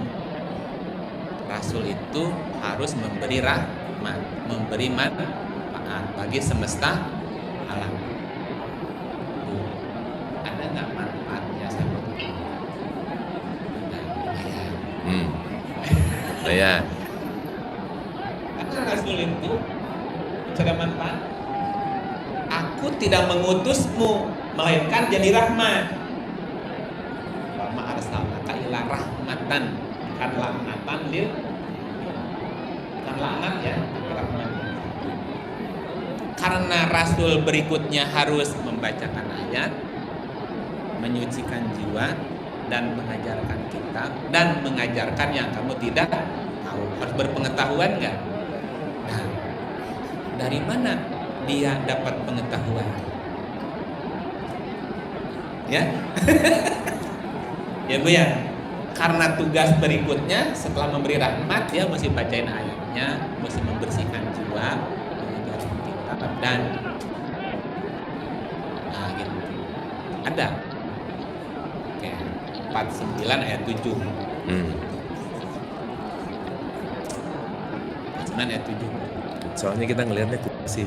Iya. Dan ketahuilah 497. Dan ketahuilah olehmu bahwa di kalangan kamu ada Rasulullah. Ketahui. Kalau ia menuruti kemauan kamu dalam beberapa urusan, benar-benarlah kamu akan mendapat kesusahan, tetapi Allah menjadikan kamu cinta kepada keimanan dan menjadikan iman itu indah dalam hatimu, serta menjadikan kamu benci kepada kekafiran, kefasikan, dan kedurhakaan. Orang-orang yang mengikuti jalan yang lurus. Bahkan di dalam diri. Fikum tuh di dalam situ. Fikum itu di dalam pribadi. Ya, nanti ada rasul diri, ada rasul kawannya, ada rasul umat, ada rasul. Ketahuilah di kalangan ada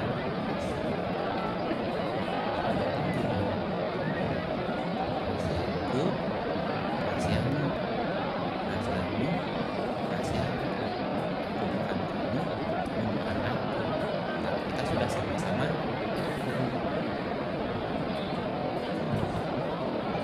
Dan jangan maksa.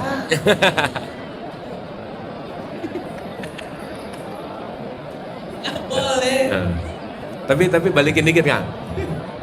Ibu dan Bapak maaf ya. Ibu Bapak pernah sakit hati nggak sama orang lain? Nah, Pernah sakit hati nggak sama kata-kata yang disampaikan oleh orang lain? nah, Pertanyaan saya, sakit hati itu sebelum diomongin udah ada atau belum? Nah, suka aneh-aneh. Gini. Ada orang ngomong nyatin hati kita. Si sakitnya omongan dia atau hati kita? Berarti hatinya udah ada sakitnya sebelum omongan itu ada. Betul? Clear? Kalau orang ini nggak ngejelekin kita, tahu nggak kita sakit hati? Nggak tahu. Berarti saat dia ngomong yang membuat hati kita sakit, dia lagi ngasih sesuatu hal yang baru nggak? Itu namanya rasul. Nggak tahu. Apa kamu nggak tahu? Nanti. Iya, kita nyebut dia jahat karena kita nggak suka. Padahal itu yang disebut dengan utuh, memberitahu apa yang kamu belum. Jadi paham nggak kenapa Nabi Muhammad orang yang ngelempar kotoran ke dia balas kasih makan? Karena Nabi Muhammad ngerti ini utusan Allah untuk ngasih tahu bahwa masih ada kebenciankah di dalam diriku, masih ada kedengkiankah di dalam diriku. Melalui orang ini aku lebih mengenal diri, mengenal fikum rasul yang ada di dalam diri gitu. Jadi punten mohon maaf ya ibu bapak, at some point kemana kita menghadap sebetulnya utusan-utusannya bukan kira-kira. Nah itu. Terutama yang nyebelin sih. Ya. Gitu. Ya. Dan ingat rumus kita ibu bapak, yang paling nyebelin, yang paling ngasih pelajaran siapa? Pasangan. Udah gak ada lagi. Anak, orang-orang terdekat. Itu utusan-utusan terdekat yang akan membuat kita tumbuh gitu kira-kira. Jadi kalau ibu ke Kang Iip rada jauh gitu rasulnya. Ininya muternya jauh banget gitu. Muter-muter. Makanya di kalangan gitu. Kalangan. Gitu. Tapi maaf ya ibu bapak, seberapa persen begitu orang nyebelin kita ngerasa bahwa itu utusannya Tuhan? Banyak atau dikit? Gitu. Sip ya, itu sih untuk memudahkannya. Ya, masih ada? Ada lagi? Mangga ibu. Enggak bu.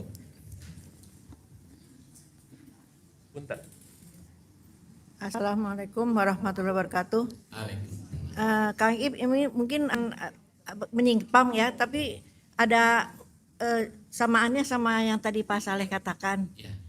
Di surat 66 ayat 5 tuh terjemahannya tuh kayaknya Rasulullah ngajarin orang buat poligami. tuntunan tentang kehidupan di ayat 6 surat 66 ayat 5. 66 ayat 5. Oke.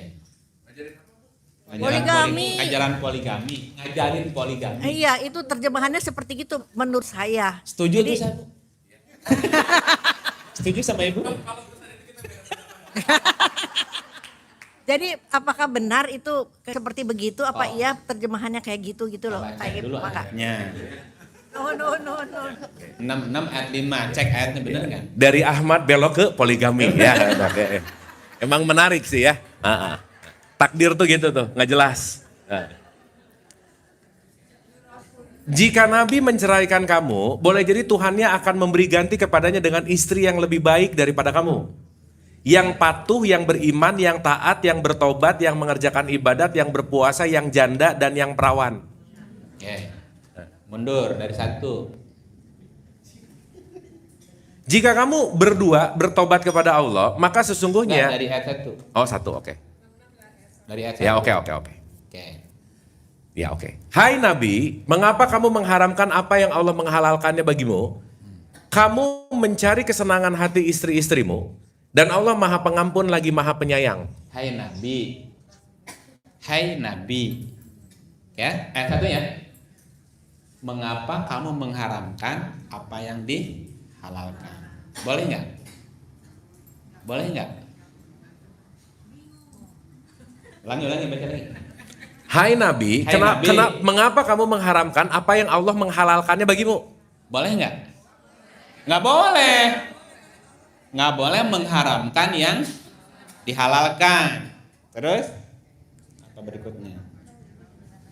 Sesungguhnya Allah telah mewajibkan kepada kamu sekalian membebaskan diri dari sumpahmu, dan Allah adalah pelindungmu dan Dia Maha mengetahui lagi Maha bijaksana. Nabi artinya penyampai berita. Penyampai berita. Ibu pernah nggak atau suka nggak dapat berita di dalam diri? Makanya ibu jangan begitu. Sini aja. Ada nggak? Apa itu yang suka ngasih berita? Suara hati. Apalagi?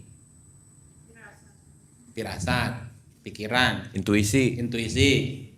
Oke? Kan setiap manusia dikasih potensi itu, Bu. Ada suara di dalam dirimu yang ngasih berita. Bisa pikiran, bisa intuisi, bisa hati nurani kan? Hai Nabi. Bisa bicaranya ke pikiran, bisa bicaranya ke perasaan, bisa bicaranya ke hati nurani kan, yang suka bersuara tuh, Bu. Mengapa kamu mengharamkan yang halal? Boleh nggak? Boleh. Halal apa artinya? Apa artinya halal? Haram. Apa artinya haram? Kok nggak boleh? Masjidil Haram jadi masjid apa? Masa masjid nggak boleh? Hah? Penting. Haram itu penting. Oke, masjid yang penting. Jadi babi haram dong. Penting. Oke. Wah, dari poligami belok ke babi ini. Kalau nggak penting ngapain diciptakan? Oh, benar. Benar. Kan Tuhan tidak menciptakan sesuatu sia-sia. Semua yang diciptakan Tuhan penting nggak? Nggak ada yang nggak penting, Bu. Oke, dah jangan diperpanjang dulu ya. Jangan diperpanjang dulu nih. Halal itu mudah. Nah, apa bedanya penting sama mudah? Ada berita penting, tapi tidak mudah dicerna. Ada beritanya nggak penting, sulit dicerna. Ada berita penting, mudah dicerna. Gimana? Kadang kita pusing dengan pikiran sendiri kan? Kenapa gue mikir ini ya, jadi pusing aja. Tapi ada penting tapi sulit dicernanya gitu. Ini penting ini materi, tapi gampang halusnya. Ini penting, tapi pusing. Ya, hai Nabi, kenapa? Mengapa kamu mengharamkan yang halal? Jadi dalam hidup tuh ada yang penting, ada yang mudah. Ya Bu ya. Mana yang penting, mana yang mudah. Yang mana didahulukan? Ya? Yang penting dulu walaupun nggak mudah. Penting dulu. Dari yang penting mana yang paling mudah. Ini penting, ini penting, ini penting. Yang mudah yang mana? Ini dulu. Oke, ayat 2. Ini lagi cerita proses berpikir loh. Jadi nabinya bukan nabi sosok sebetulnya. Oke, terus? Ayat 2. Jadi nanti ujung poligami itu pilihan, Bu. Pilihan. Ya, terus? Sesungguhnya Allah telah mewajibkan kepada kamu sekalian membebaskan diri dari sumpahmu, dan Allah adalah pelindungmu dan Dia Maha mengetahui lagi Maha bijaksana. Bebaskan cengkraman pikiran. Kita kan dicengkram oleh pikiran-pikiran tuh. Itu yang membuat kita jadi pusing, migrain, sakit kepala. Kenapa? Karena kamu belum melepaskan cengkraman pikiranmu. Apa yang kau pikirkan belum tentu penting-penting amat. Belum tentu loh, kepikiran aja. Jadi tidak semua yang kepikir itu penting kan? Jadi ayat 2-nya jangan sampai pikiranmu mencengkrammu gitu. Lepaskan cengkraman pikiran. Itu kan mesti meditasi kan? Semuanya nggak penting-penting amat sih gitu. Ya, oke, 3. Nah ini ayat lambe turah ya Bapak ya. Gosip mulai dari sini nih. Nah, dari sini gosipnya datang. Iya, jangan salah. Dan ingatlah ketika Nabi membicarakan secara rahasia kepada salah seorang dari istri-istrinya. Oke, Nabi ini, Nabi kan katakanlah pikiran ya, katakan. Ini bapaknya. Pikiran atau berita-berita yang ada di dalam pikiran itu, di dalam dirimu, punya pasangan nggak? Pikiran, perasaan, pasangannya. Satu pikiran berapa perasaan? Nah, poligami bukan? Itu poligami. Satu pikiran, ini pasangannya berapa nih? Kalian rasa ini, beda-beda kan? Terus? Ulang lagi kalimat. Oke. Dan ingatlah ketika Nabi membicarakan secara rahasia kepada salah seorang dari istri-istrinya, dalam kurung ya, Hafsah, suatu peristiwa. Maka tatkala Hafsah menceritakan peristiwa itu kepada Aisyah, kan disuruh rahasia ya. Tapi Hafsah ngomong ke, berarti mereka lagi ngapain? Di kurung ya Aisyahnya kan? Nah, nggak gosip. Tapi dalam kurung ya, dalam kurung. Maka tatkala Hafsah menceritakan peristiwa itu kepada Aisyah dan Allah memberitahukan hal itu, semua pembicaraan antara Hafsah dan Aisyah kepada Muhammad, lalu Muhammad memberitahukan sebagian yang diberitakan Allah kepadanya dan menyembunyikan sebagian yang lain kepada Hafsah. Maka tatkala Muhammad memberitahukan pembicaraan antara Hafsah dan Aisyah, lalu Hafsah bertanya, siapa yang memberitahu hal ini kepadamu? Nabi menjawab, telah diberitahukan kepadaku oleh Allah yang Maha mengetahui lagi Maha mengenal. Oke. Jadi Nabi ini kan punya banyak pasangan. Ibu sedang mikirin sesuatu nih. Berita ya, ada intuisi, ada gagasan, apalah namanya, ada berita. Ini si perasaan gosip nggak? Yang satu merasa nggak enak, tapi kan nggak enak. Nggak apa-apa lah sekali-kali. Malu Udah, ini kan ngobrol nih Bu. Ini si pasangan berita ini ngobrol nih, menggosipkan tentang apa yang dipikirannya tadi. Betul nggak? Kadang suka gitu nggak Bu? Ngobrol nih. Tapi kalau nggak datang, nggak enak. Kalau datang, capek. Jadi gimana? Ini ngobrol nih. Pasangan Nabi itu ngobrol Bu. Kan diri kita tuh banyak berlapis kan? Istilah Kang Abu apa? Ada aku 1, aku 2, aku 3, aku 4. Ya, ada aku, ada. Ini banyak. Gitu loh Bu. Oke. Galau kan? Jadi antara pikiran dan perasaan nggak klop kan? Terus? Ayat 6, ayat 5 nih. Baru ayat 5 masuk. Sorry. 6, 5. Jika Nabi menceraikan kamu, menceraikan salah satu nih. Kadang-kadang ada perasaan yang mesti dilepas, abaikan, rasa nggak enak lah, gitu kan? Atau rasa apa nih cerai? Ambil satu, misalnya Bu. Terus? Boleh jadi Tuhannya akan memberi ganti kepadanya dengan istri yang lebih baik daripada kamu. Mungkin ada pasangan yang lebih baik, bukan ini. Nanti ada yang lain muncul, yang baru. Oke? Jadi kalau perasaan, jadi gini, boleh saja kita menceraikan perasaan itu tadi. Putus, pasti ini mah, ini juga nih. Nanti Tuhan akan kasih pasangan yang baru, rasa yang lain gitu. Oke, terus? Sorry. Yang patuh, yang beriman, yang taat, yang bertaubat, yang mengerjakan ibadat, yang berpuasa, yang janda dan yang perawan.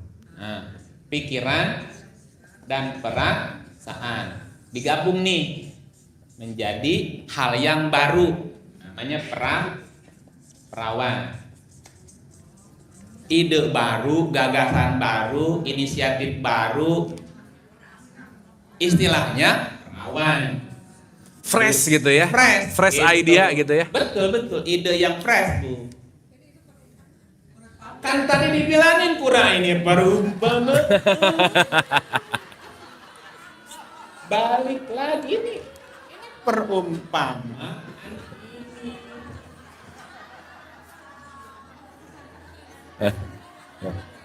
Tapi balik lagi, perumpamaan tergantung penerimaan sih, balik lagi. Iya benar.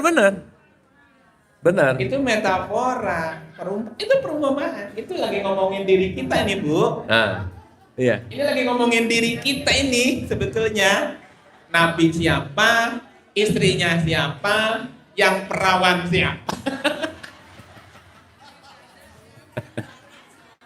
Betul tuh. Ini kalau nggak pernah ada dialog, lahir gak ini si perawan nih? Enggak. Benar. Idenya baru tuh pres gitu, belum ada sebelumnya. Ini masih gadis, masih perawan gitu, masih murni gitu. Maka di dalam perspektif tasawuf Ibu Bapak ada satu statement menarik. Al-Quran sampai sekarang masih perawan. Selalu. Always virgin. Ada ide baru, ada lagi gitu lagi. Makanya virgin. Informasi barusan perawan nggak? Mana? Perawan. Ya. Tapi kalau didengar sama tukang selang, ini ujungnya selangkangan mulu sih kan. Iya, soalnya dikit-dikit kawin, dikit-dikit bidadari, dikit-dikit gitu, benar nggak Ibu Bapak? Iya. Benar. Makanya. Ya. Masa Quran ngomongin itu? Nah, tapi pertanyaan Ibu tadi ujungnya cuma satu. Jadi poligami gimana gitu Kang intinya Kang? Poligami itu wajib. Tidak boleh kita punya satu pasang. Nggak boleh, harus punya pasangan A, pasangan B, pasangan C. Katakan nih, saya punya istri. Kira tebak Bu, istri saya berapa? 4. Iya, 4 Bu. Waktu saya janji aku menikahimu, aku menikahi ragamu 1. Aku menikahi jiwamu 2. Aku menikahi ruhmu 3. Dan aku menikahi Tuhan yang ada dalam dirimu 4. Nggak boleh saya nikahi hanya 1. Aku mencintaimu karena kamu cantik. Kalau udah tua, selesai. Ganti. Masa ganti? Emang spare part apa? Tapi Kang, jangan salah Kang. Seorang anak itu, 3 orang anak itu belum tentu bisa ngurus 1 ibu Kang. Oke. Bener nggak? Tapi 1 suami bisa ngurus 3 ibu Kang. Maksudnya? Iya. Nikahilah wanita yang kamu sukai 2, 3 atau 4. Itu kan jadi salah paham lagi. Nambah. Bukan. Saya menikahimu 4-4-nya. 4 dalam 1. Kan cukup 1 4 rasa kan? Tuh. Lah iya Bu. Karena gini Bu. Quran mengajarkan monogami. Tapi nantilah. Next kita bahas poligami ya Ibu Bapak ya. Ya sudah seru. Apa tadi yang belum kujawab tadi apa? Ada lagi Ibu dan Bapak? Apa yang belum? Nanti ya, Iya. Mangga. Ya, oke.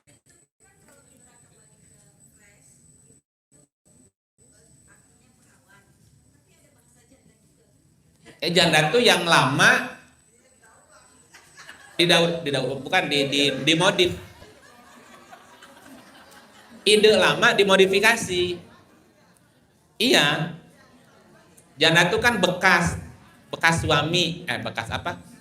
Ya, bekas istri, kan udah janda, tapi dimodif, didandanin lagi. Ide lama tapi yang dimodifikasi. Iya, istilah terjemahannya. Kan nggak usah ganti pasangan, tapi yang lama cukup dimodif. Ide yang lama tapi Dipoles. di refresh gitu, Bu. Iya, mangga Ibu. Oh iya. Oke. Jadi Ibu setuju nggak poligami Ibu?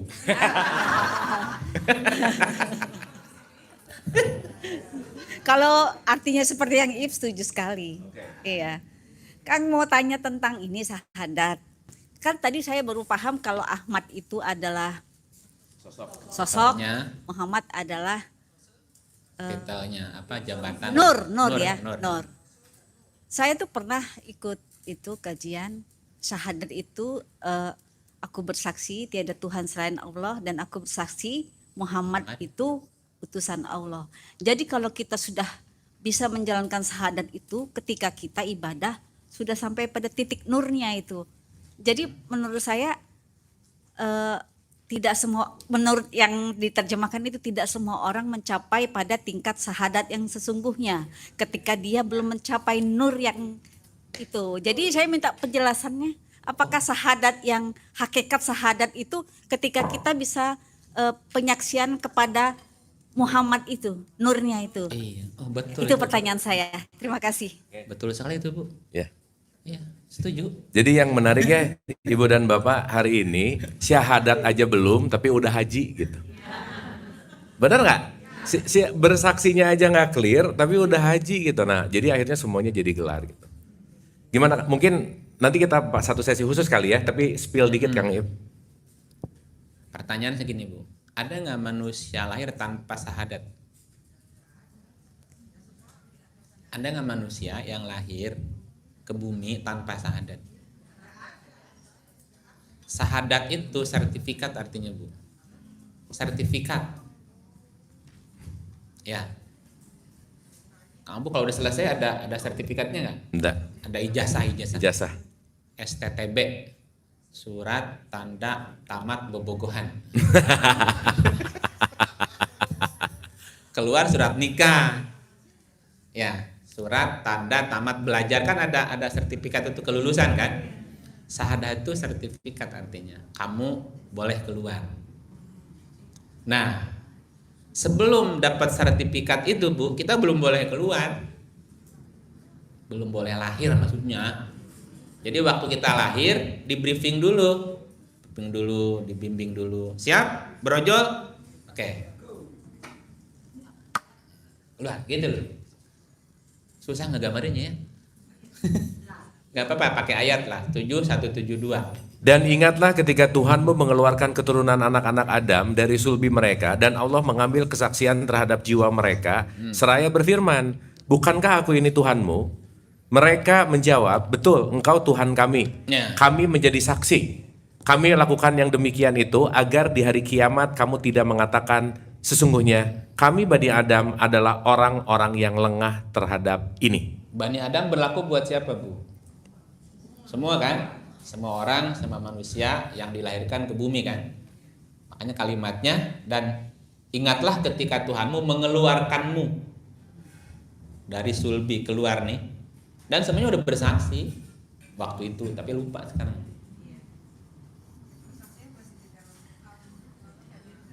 Secara jiwa, Bu, setiap orang itu pasti ada naluri bertuhan dan mengakui keberadaan Tuhan. Ya, ketika ada orang berkata, saya nggak percaya Tuhan, untuk mengambil sikap saya tidak percaya Tuhan, mesti ketemu Tuhan dulu nggak? Iya. Jadi orang berkata, saya nggak percaya Tuhan, Bagaimana dia berkata saya tidak percaya Tuhan kalau dia nggak pernah belum ketemu Tuhan? Berarti yang nggak percaya udah ketemu duluan ya? Iya. Mm. Aku nggak percaya lagi. Iya. Dulu masih ingat yang di Dapendra tahun berapa tuh bawa temen yang ngaku agnostik apa dulu? Iya, iya, iya. Saya ingat tahun berapa, lama banget ya. Ya.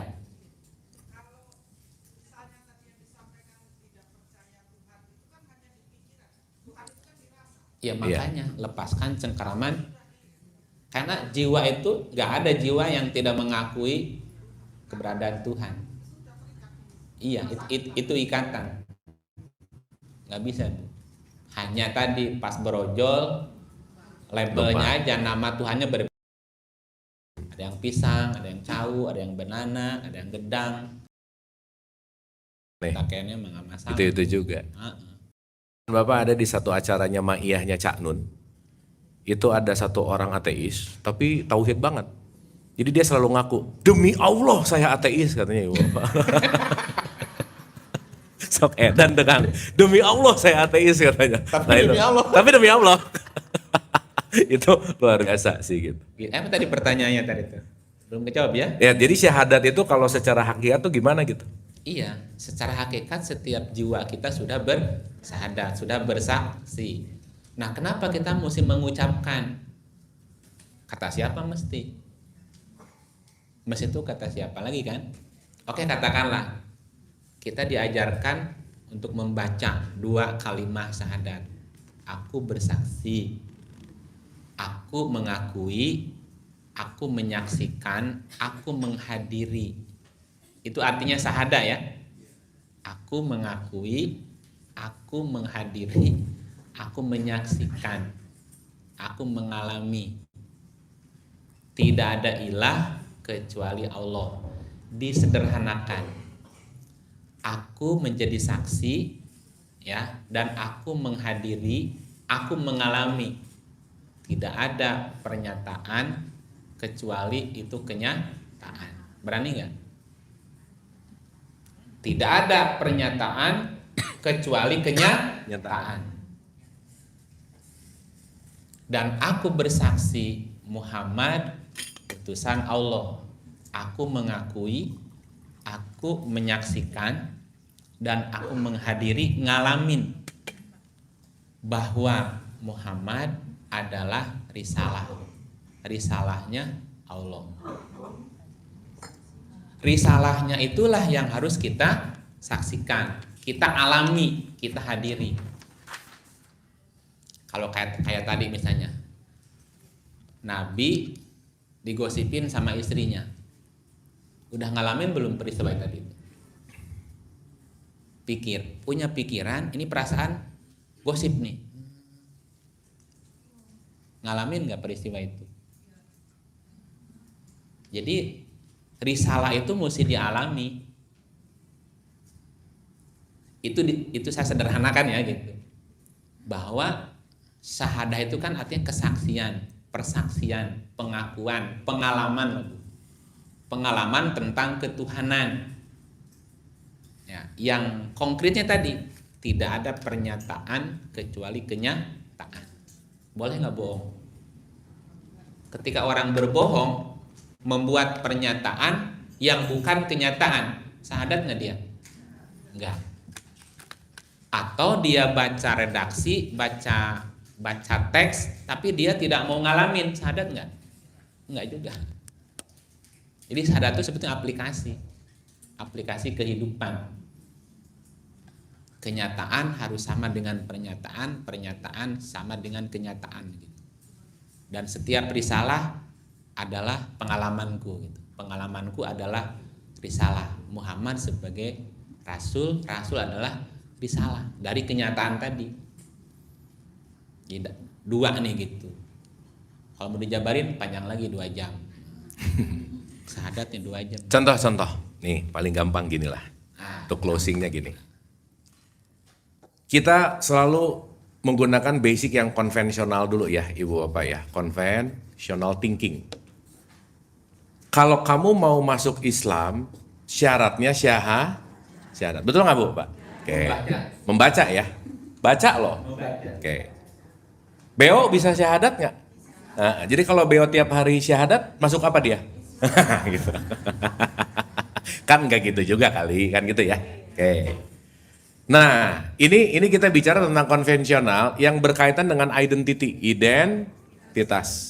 Sebagai sebuah apa ya? Sebagai sebuah kesepakatan, simbol. Saat kesepakatan dan simbol itu menjadi sesuatu, ini yang akan menjadi sebuah identitas yang disebut identitas kelompok gitu kira-kira. Oke, sampai sini? Oke. Tapi yang menariknya adalah Ibrahim Islam nggak, Bu, Pak? Ibrahim Islam nggak? Kan kita disuruh ngikutin Ibrahim, betul? Ya anggap aja lah. Kalau Muhammad aja ngikutin Ibrahim, berarti Ibrahim juga Islam, betul? Syahadatnya gimana?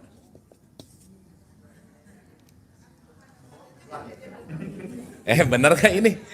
Waktu Ibrahim Islam, dia kalau rukun Islam bersyahadat nggak? Ya, syahadatnya gimana? Isa, Musa, kan tadi di 2352 semuanya tauhid, betul nggak kira-kira? Nah, berarti kita perlu memikirkan ulang, kalau begitu konteks musyahadah yang namanya bersaksi ini beda sama mengucapkan. Betul nggak? Yang lucu aku bersaksi tapi diucapkan. Ini udah nggak nyambung di situ. So kamu ngomong syahadat, aku bersaksi. Itu ngomong, bukan syahadat yang benar. Aku bersaksi. Itu ngomong, aku bersaksi. Nah itu baru diulang-ulang, nggak ngerti-ngerti gitu. Contoh-contoh Ibu Bapak, contoh dikit ya. Trikul surat terakhir di depannya ada kata kul nggak? Kira-kira dengan kata kul kita disuruh mengatakan nggak kira-kira? Yang lucu lagi sholat kulnya di bawah juga. Kul hu Allahu ahad. Katakanlah. Benar nggak? Padahal bahasa gampangnya kalau itu datang dari Jibril, coba katakan. Waktu Jibril menyuruh mengatakan, yang disuruhnya mengatakan langsung atau ngomong mengatakan lagi? Langsung mengalaminya gitu. Bukan katanya. Contoh. Kang Iip tolong katakan baik. Kang Iip bilang katakan baik. Aneh nggak? Padahal saya minta tolong Kang Iip cuman ngomong kata-kata. Jadi saya ngomong Kang Iip tolong katakan baik. Kang Iip katakan baik. Aneh nggak? Nah itu keanehannya sih gitu. Pak paham sampai sini? Oke nggak nih? Ini jam-jam krusial sih Kang, memang Kang. Jam-jam soto nunggu. Ya oke, ulang ya. Nah, sekarang yang jadi pertanyaan lebih dalam adalah, aku bersaksi tidak ada ilah selain Allah. Itu satu. Dan saksi loh. Berarti kalau aku bersaksi, keberanian besar untuk ngomong bersaksi kalau udah bersaksi dong. Betul nggak Bu, Pak? Sekarang saya bisa bersaksi ketemu Kang Iip karena ini langsung nih. Tapi kalau saya hari ini nggak ketemu Kang Iip, nggak boleh dong. Aku bersaksi berjumpa Kang Iip, nggak bisa. Kenapa? Karena aku tidak Berarti kalau menyaksikan ini diwakili atau langsung. Itu satu. Oke. Ini 1-2 alinea 1 masih oke sih. Yang kedua, ini yang paling gak logik banget nih kalau kita mau masuk ke level ini. Aku bersaksi Muhammad utusan Allah. Nggak pernah Kalau kita nggak ngerti penjelasan Kang Iip yang awal, yang bisa disaksikan itu 1400 tahun yang lalu sudah tidak ada jasadnya. Betul nggak nih? Dan ini kata-katanya wa ashadu anna Muhammad Rasulullah, bukan Ahmad. Berarti lagi bicara tentang Berarti di sini kalimat Muhammad ini bukan sosoknya, tetapi sifatnya. Oke sampai sini? Nah kita langsung ke praktikal aja Ibu Bapak. Contoh. 2 pertemuan kemarin Kang Iip bilang Allah itu laha itu awal pangkal dan seterusnya. Kita sebut to be simple, Allah adalah sang realitas. Betul? Ibu dan Bapak maaf, saat kita melihat realitas, kita melihat seapa adanya atau tergantung program kita? Kalau kita ngelihat realitas, kebanyakan ngelihat seapa adanya atau tergantung program kita. Contoh, ini warnanya apa Ibu Bapak? Merah. Merah ini warna ini merah atau kita sepakat merah? Berarti Ibu Bapak nggak ngelihat seapa adanya. Udah diprogram. Oke? Oke. Ini warna apa Ibu Bapak? Nah ini tergantung minus atau plus sih. Ini biru ada yang hitam. Nah ini memang tergantung kualitas mata sih memang ya. Ya nggak apa-apa juga ya. Udah beda program, kualitas hardwarenya beda-beda. Nah ini repot nih. Ini bisa berantem nih gitu. Ini kalau ngomongin kesepakatan ini biru. Sekarang saya tanya, biru ini program atau seapa adanya? Program. Betul? Ini siapa? Nah, itu program nggak? Program. Dah ya. Jadi waktu ibu bapak tadi ngomong ini biru, ini merah, ini Kang Iip, ibu bapak lagi menuhankan ilah namanya. Menuhankan program. Nah sekarang yuk, ini coba praktek nih. Belajar syahadat yang praktikal. Aku bersaksi tidak ada ilah selain realitas. Oke? Ini warna apa? Iya tuh masih ngasih syahadat namanya. Karena masih menggambarkan dengan Oke, ulang. Ini apa? Kalau masih ngomong spidol berarti udah bersyahadat belum? Belum. Masih memiliki konsep, masih memiliki Ini siapa? Ini. Kalau ibu bapak masih mengatakan sesuatu yang berdasarkan apa yang jadi program, berarti belum to be simple. Saat syahadat begitu ngelihat apapun, nothing. Ngelihat ini, bersaksi.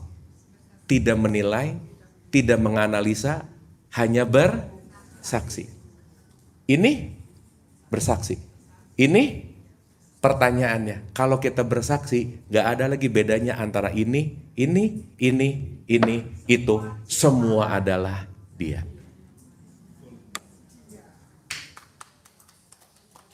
Nah, yang tepuk tangan terlambat, rada naiknya pelan-pelan berarti ya. Betul nggak? Maka kalau udah syahadat mulai ngerti kemana saja kamu menghadap, dia juga. Karena saat kita menggunakan nalar kita, pengetahuan kita, program kita baru membedakan A, B, C, D, E. Selesai. Itu ilah tuh. Tapi saat bermusyahadah, nggak ada A, nggak ada B, nggak ada C. Contoh, ibu bapak saya sekumpulan atom bukan? Kang Iip, kita sekumpulan atom nggak? Tapi karena udah ada label, saya dipanggil Abu, Kang Iip dipanggil Kang Iip. Tapi kalau ngelepasin itu semua, sekumpulan atom, apa bedanya? Nothing. Saat bersaksi, semuanya tauhid. Dan saat tauhid, hanya akan bisa terjadi saat kita tidak melakukan penilaian. Disitulah yang disebut ruang tanpa nama, hening. Jadi saat ini apa? Ini apa? Masuk ke hening nggak? Di titik hening itulah aku bersaksi. Dan saat di titik hening, kita pasti akan terhubung ke sini nih. Berarti nggak ada judgement lagi, nggak ada penilaian lagi. Keterpujiannya akan hadir gitu. Oke?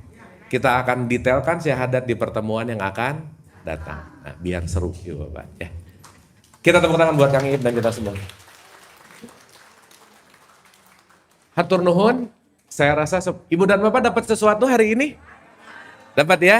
Terima kasih, semoga kita semua selalu tidak bosan untuk belajar dan bertumbuh. Kita akhiri dengan doa sebentar. Al-Hadiniyah, Al-Fatihah.